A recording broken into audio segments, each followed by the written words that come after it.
Thank you. Mr. Horowitz, Mrs. Horowitz, ladies and gentlemen, one day when Harry Truman was president, he noticed that the piano he kept upstairs for his daughter Margaret appeared to be tilting.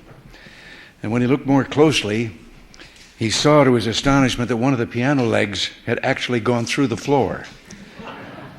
Experts examined the problem, and they discovered that the floor beneath the piano, and indeed much of the original throughout the house, by then nearly a century and a half old, had become dangerously weak. In the renovation that followed, the interior of this grand old place was taken down beam by beam and entirely rebuilt. Now you may be wondering why I'm mentioning all this. Well, I want Mr. Horowitz to know, I may be sorry for this one. Today is the second time in the history of this building that a piano brought down the house.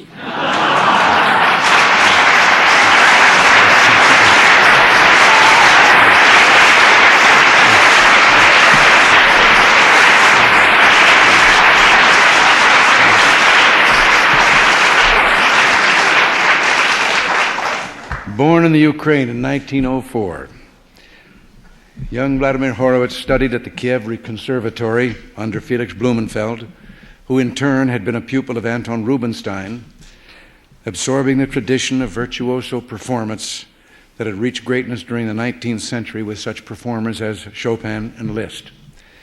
Then the fury of the modern world broke into his life. In the Russian Revolution, his parents lost everything, even the family piano.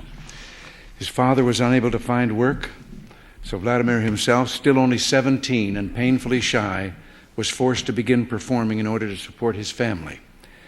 It was a difficult experience at first, enduring the chaos of civil war in Russia, performing again and again for no greater payment than flour or chocolates. In his own words, "I felt the atmosphere in Russia, I identified with them and tried to put it all into my playing." You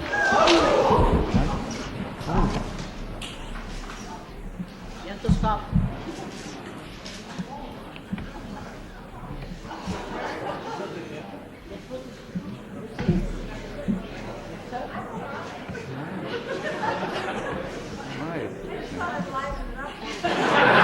What's she saying?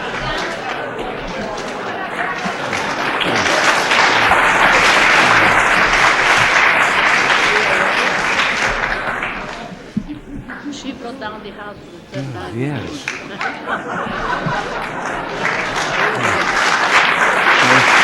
All right. That's the reason I did this. Yeah. Honey, I told you to do it only if I didn't get any applause up here.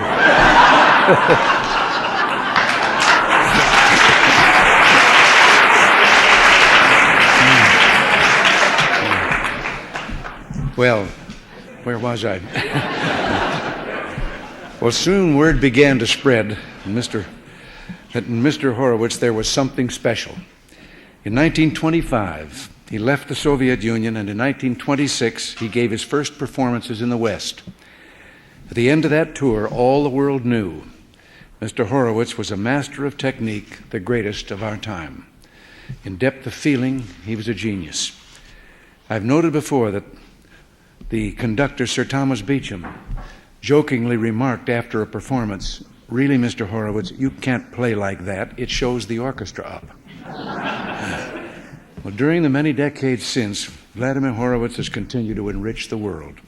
Several periods of so-called retirement caused alarm that perhaps he had left the stage for good.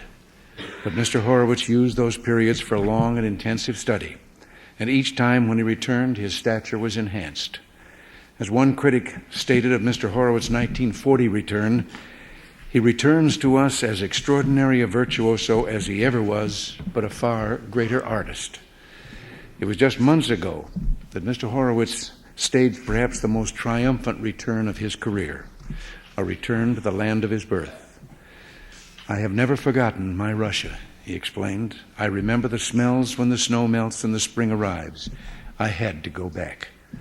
His performances in Moscow and Leningrad represented the appearance of what one Soviet critic called indisputably the brightest bearer of the Russian performing tradition. No more need be said of these performances than this. As those in the audience listened, their eyes brimmed with tears. On his return to the United States, it was my honor to present Mr. Horowitz, an American citizen, with the Presidential Medal of Freedom. Mr. Horowitz traveled to the Soviet Union under the Cultural Exchange Agreement that Mr. Gorbachev and I had signed at our first summit in Geneva. It's fitting to have Mr. Horowitz here in the White House so shortly before Mr. Gorbachev and I meet again.